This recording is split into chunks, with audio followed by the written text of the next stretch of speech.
everybody, happy. That camera is all up in my face. I'm not expecting that.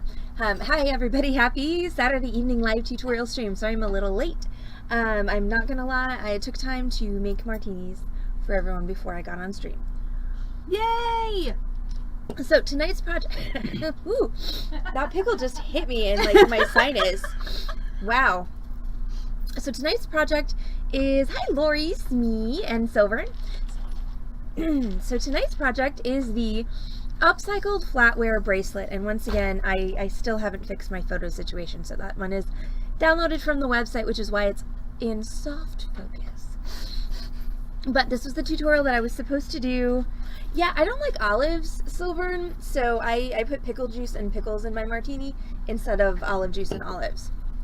It's a dirty pickle martini, and yes, you can take that however you want to. But so I was supposed to do this tutorial on Wednesday, and we have definitely talked about dirty pickles before. We definitely have, and I forgot to bring flatware.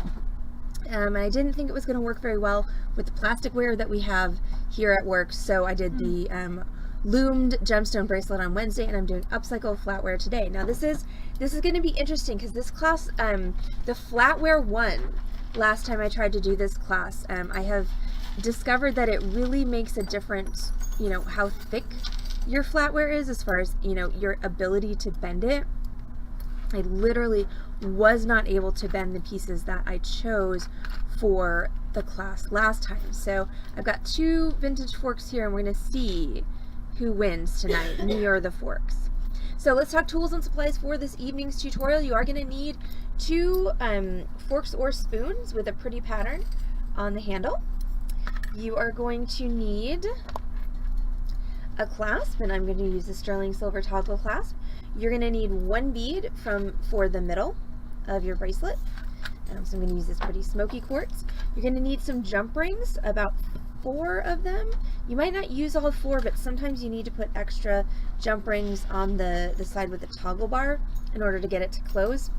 So I've got 4 5mm sterling silver jump rings. And then a little bit of 24 gauge sterling silver wire. You don't have to use sterling, you could use silver plate or silver filled or whatever you happen to have. As far as tools go, you are going to need a jeweler's saw with a 2/0 saw blade. You're going to need a bench pin. This is what you're going to use to hold your piece while you are sawing it. You're going to need your basic wire wrapping tools. That is going to be a chain nose pliers, round nose pliers, and wire cutters. And then you're also going to need a bail making pliers, which is this one with the you want the fattest one that you can get. You're going to need a rawhide mallet and a bracelet mandrel, and then you're also going to need either a hole punch or a drill or flux shaft or Dremel. And as far as the size of bit for that, anything kind of in the middle range is fine. You just need it to be big enough for your jump rings to go through. So like a 52 or 56 or even a 60 would probably be fine.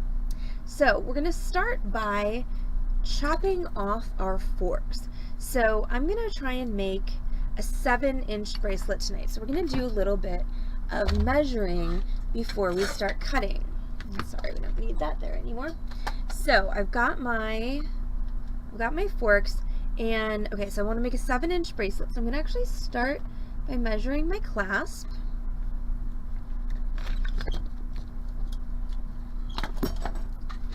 And so my clasp is,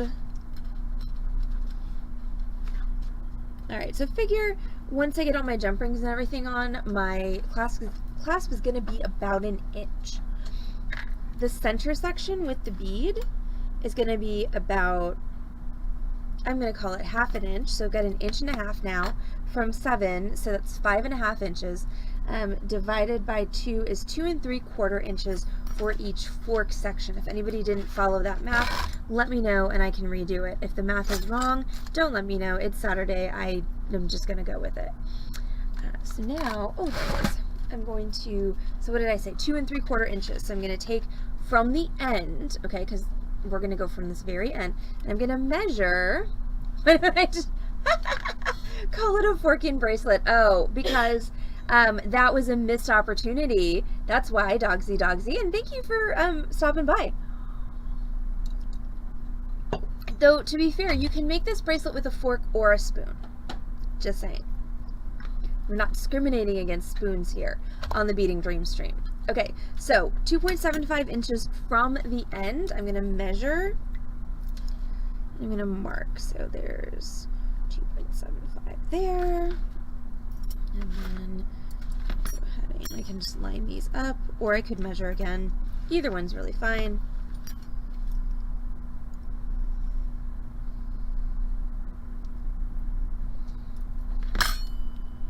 Okay, so there's 2.75 there. So now we're going to use a jeweler's saw to saw these forks off of their handles. So this is where your bench pin is going to come in play. This is a tool that jewelers use, and we use it when we're sawing to support our metal while we're using our saw. So I'm going to go ahead and open this up. And this is a clamp-on bench pin, which I use because I don't have a proper permanent jeweler's bench. If you have a jeweler's bench, it actually has a handy dandy little slot. You can just slot your bench pin in, and it's much more convenient than this. But like I said, I don't have a yeah, last time I said things about the bracelet. I said things and they were not kind, because once again, last time the Flatware won. So we're trying really hard not to be beaten by the Flatware on stream tonight. Okay, so I've got a 2-aught saw blade loaded into my saw frame. Jeweler saws are like guitar strings. They don't work unless there's tension on the blade. So I'm going to go ahead and compress that saw frame. So I'm literally making my saw frame smaller. I'm going to twist that tight, and then I'm going to let go. What that's going to do is it's going to stretch my saw blade and give me a nice high-pitched noise. That's what you want to hear from your saw blade. And also, hey, more people. 9 people, welcome to the stream. I'm a little late tonight, so it's 6:40. I'm actually just getting started with the project. But don't forget, it is Saturday night. That means that there will be a live merchandise sale on this channel, twitch.tv/beadingdream, 30 minutes after the end of the tutorial. My guess is that's going to be around 7:45. We're going to be doing new merchandise tonight, though I haven't decided what. So it's going to be a surprise for everybody on the 7:30 stream.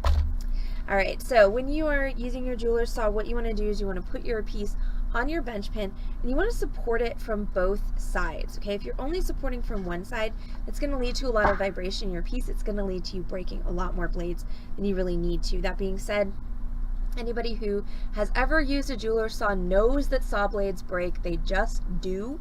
It's just a thing.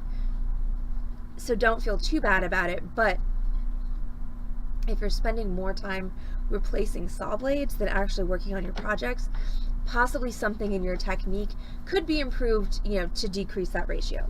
So you just have to get your saw started. You do that just by dragging it lightly down your metal. And then once I get it started, I'm just going to straighten it up so that I'm going vertical. Okay, so when you're sawing, there's a a tendency to kind of lead with the head of the saw, and that's not going to be helpful because it's not going to give you an accurate cut, and it's going to lead to making more blades. Not making more blades, breaking more blades. So we really want to try and saw with our saw vertical. When you're sawing, don't think about pushing forward with your saw, just think about moving it up and down. It'll move through the metal basically on its own. If you want to go faster with your sawing, the solution is not to push forward harder, it's to use more of the blade. So a lot of beginners with sawing will just use like this tiny little section of the blade. They'll just be like, and the way that you get faster at sawing is you learn to utilize the entirety of the blade. That's how this gets to be a faster process.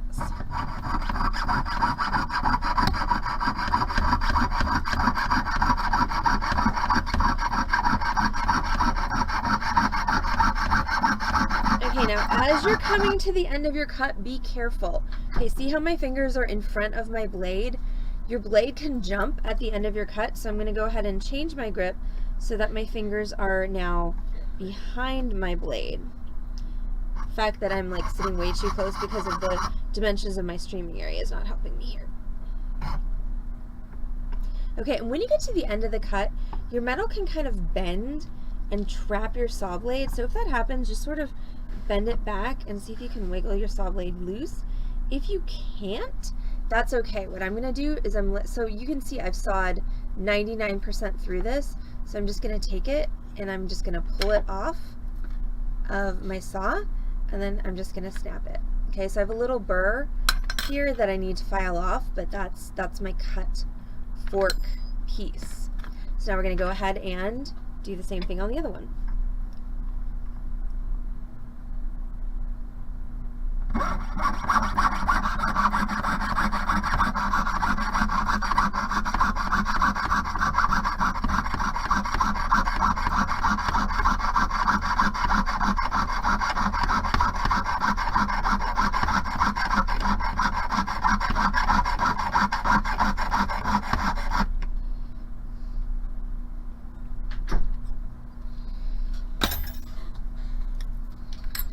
Alright, there we go. So see, relatively quick and painless if you're comfortable with a saw. Now if you don't have a jeweler's saw, you could absolutely do that with a...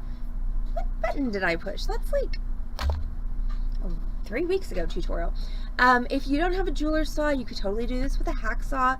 You could do it with a bandsaw as well. That seems a little bit of overkill to me for sawing 2 forks, but if you're like in the, you know, upcycled jewelry production business, then obviously some kind of power tool is going to be helpful. But you just need a way to get these things separated from the main body of the flatware. Now I'm going to take a file, which I did not say when I was talking about my initial tools, and I'm just going to, because this is a very, very rough cut, okay, it's not very comfortable, so I'm just going to take my file and I'm going to start just kind of rounding that out and smoothing that a bit, just so that I'm not going to lacerate myself when I go to wear it. And you can brace that against your bench pin, which is the proper way to do it, or you can hold it in the air, which is usually the way I do it, but I'm going to try and do it properly tonight. There we go. Bench pins are really great and versatile devices for just like bracing things different ways in order to accomplish a task without, you know, filing yourself while you're trying to file your fork. And I, you know, wouldn't know anything about that except for the fact that I've done it repeatedly. So your goal here is to just have a nice looking end and also an end that doesn't hurt. So it hurts, it's still a little scratchy on that end.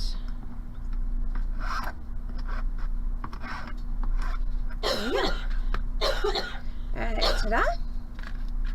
And now we're going to do the other one.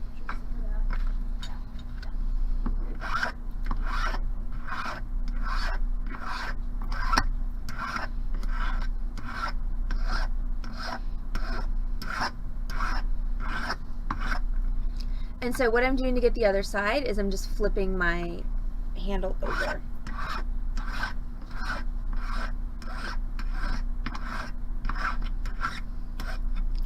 Alright, and then while this is still flat and fairly easy to drill, I'm going to go ahead and drill 4 holes in this. So I'm going to need 2 for my center component, and then 2 to attach my clasp. So I am going to go ahead and stupid proof this a little bit by marking these with Sharpie. You want to make sure when you're drilling these that you don't put them too far from the edge of the metal, okay, because your jump ring has to be able to get through your metal. Same with your wire wrap.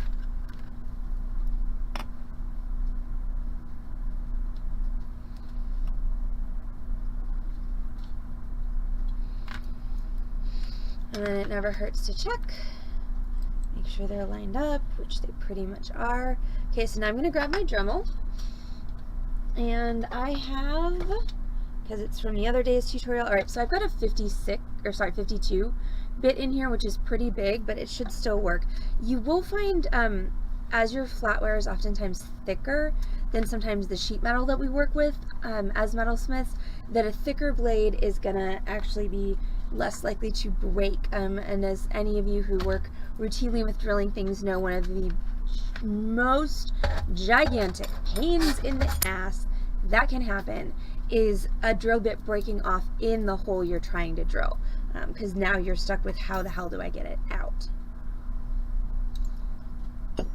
So here we go with drilling.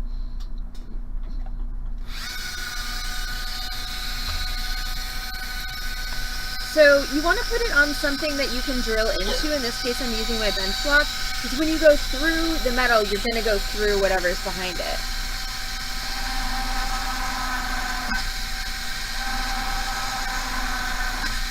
Now, if you want to eliminate that kind of skipping and slipping that you're seeing, you can actually hit that with a centering punch to make a divot, and that'll give your drill something to grab onto.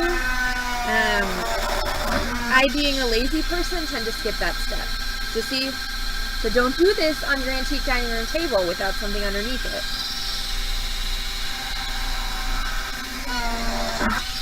Alright, so there's my 2 holes on that one. There's one there and one there.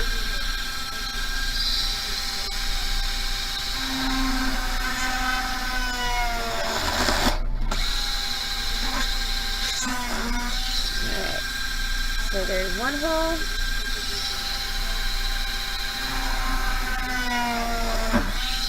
And 2 holes. Now, you could definitely use a screw down hole punch for this. Most of the screw down hole punches are sturdy enough to punch through flatware, though at some point your punch is going to break. The good thing about that is they make them replaceable.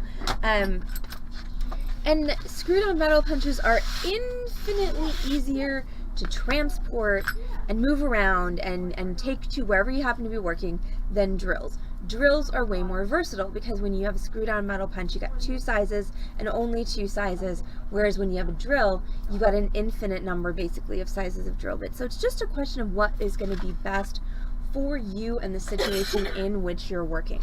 Okay, so now we're going to get to the part where everything went to crap last time. I'm going to start bending these forks to make my bracelet. So I have my bail making pliers, and I'm going to identify the top of the fork, or what I want to be the top of the fork, and the bottom of the fork. These are cool because they have a really pretty low pattern on the reverse as well, but I want this to be the top. So I'm going to take my bail making pliers and I'm going to start at the end. I'm going to grab that fork in my pliers and I'm just going to pull it like so. So see how I'm starting to create a curve? I'm just going to work down. See, I was smarter in my fork choices this time than I was last time. Last time I made poor choices involving forks. But at some point you're going to get to the point where you can't pull this anymore because it is too stiff. So we're going to flip it around. You don't have enough leverage, so we're just going to flip it around. We're going to go the other way.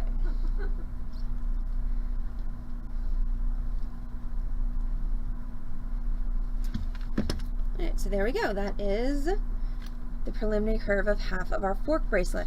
And we are going to put this on our bracelet mandrel and we'll hammer it out to make sure that it's nice and smooth. So I'm going to do the same thing with my other one. So I'm going to start at the end. That is going to be the center of my bracelet.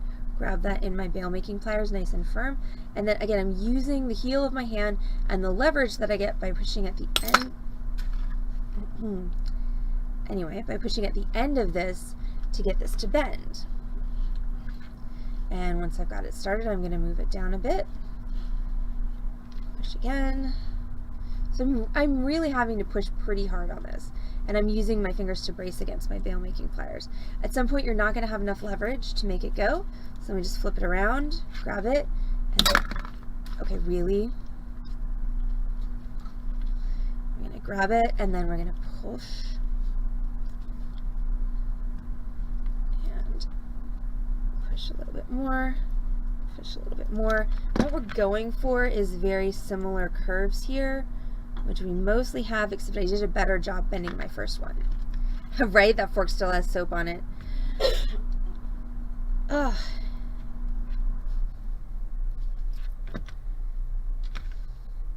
When I was in, oh,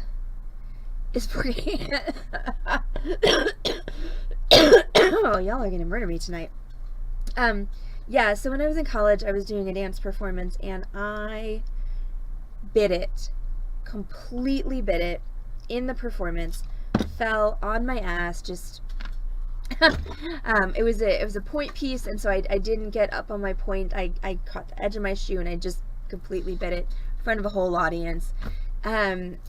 Completely mortified. You know, I was what was I? I think I was a sophomore in college. It was like one of my first productions with the theater department. I wanted to die. And so the director was such a sweetheart.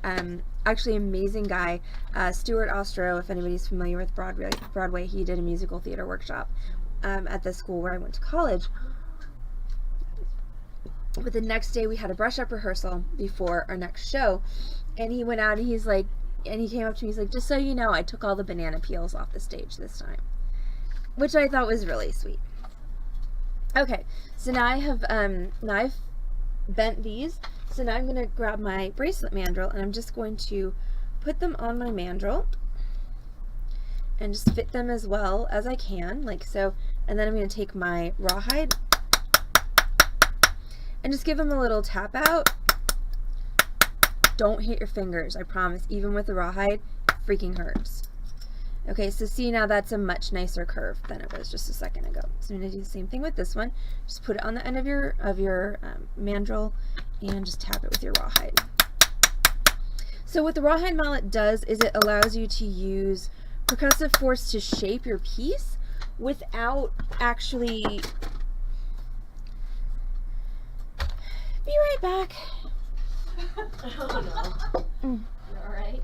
Yes, I just dropped my bracelet piece into this bag of paperwork. Oh. It's okay. I'm back.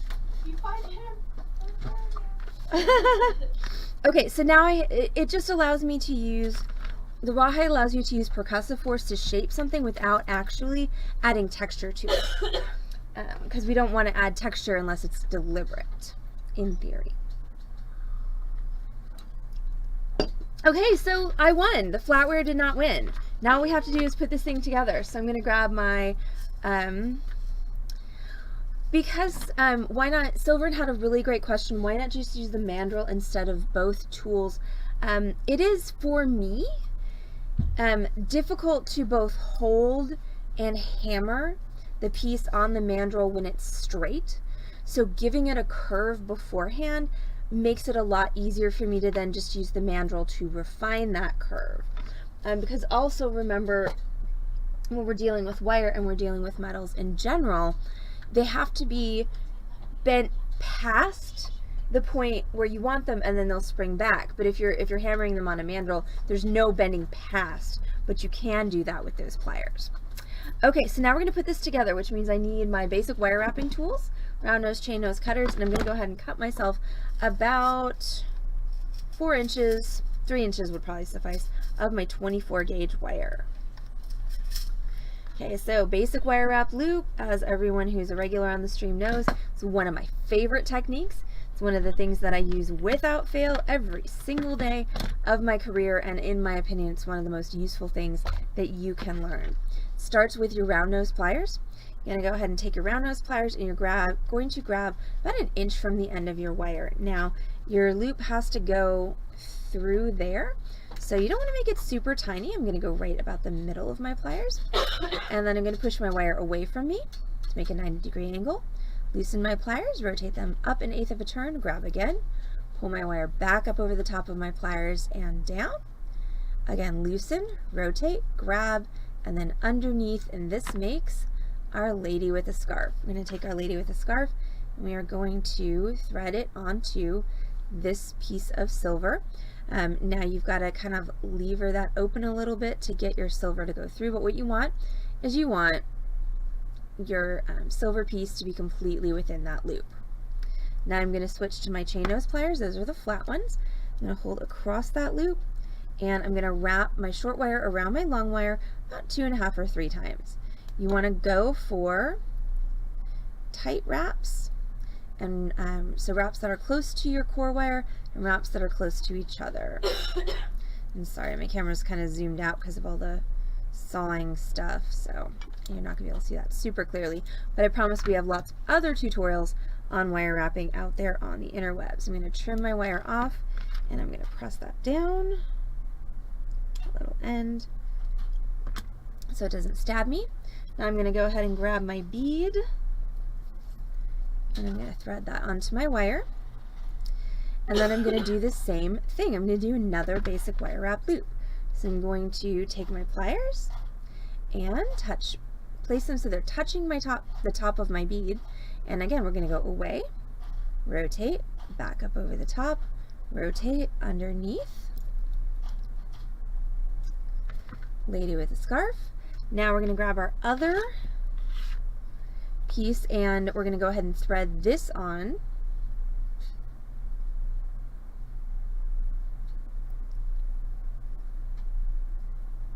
Again, thread it up the wire.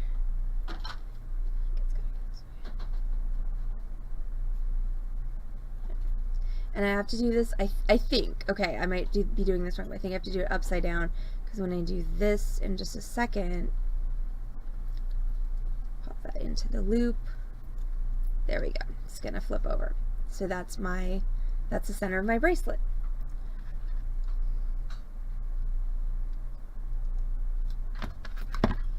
And I'm going to hold across my loop with my chain nose pliers, and I'm going to wrap.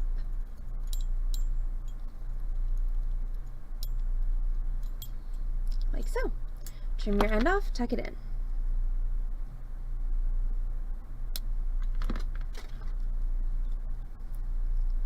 So when you trim things off, there's usually a little poking bit. Even with the poor focus, you can still see that. So I'm just going to go ahead and press it in. And there you go. So that's the bulk of your bracelet.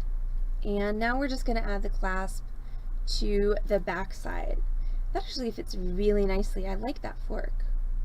It's a good choice. Okay, so now we're just going to use our toggle and our jump rings. This isn't directional, so it doesn't matter which side you put the toggle bar on and which side you put the toggle loop on. If you're going to open a jump ring, the easiest way to do it is to use 2 pairs of pliers, 2 pairs of chain nose, or chain nose and a flat nose. Thanks, Sharon. I'm super happy that it didn't win this time. Grab one of your pliers on one side of the opening, grab the other one on the other side of the opening, and then twist. And there's my open jump ring. Thanks, Smee. I'm going to go ahead and thread that through the loop, or not the loop, the hole that I made at the end, and then I can grab half of my toggle, drop that onto my loop, and then close it up.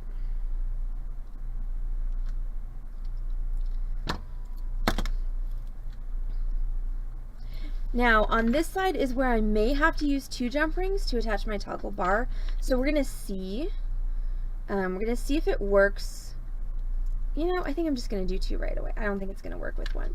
So the reason that we sometimes need to use more than 1 jump ring to attach our toggle bar is because when you're fastening your bracelet, your toggle bar needs to be able to come all the way up and through your clasp before dropping back down to seat within the loop. So if you don't have enough leeway to come all the way up, you're literally not going to be able to fasten your bracelet. So jump ring and open. So this one's just going to get attached and closed with nothing on it.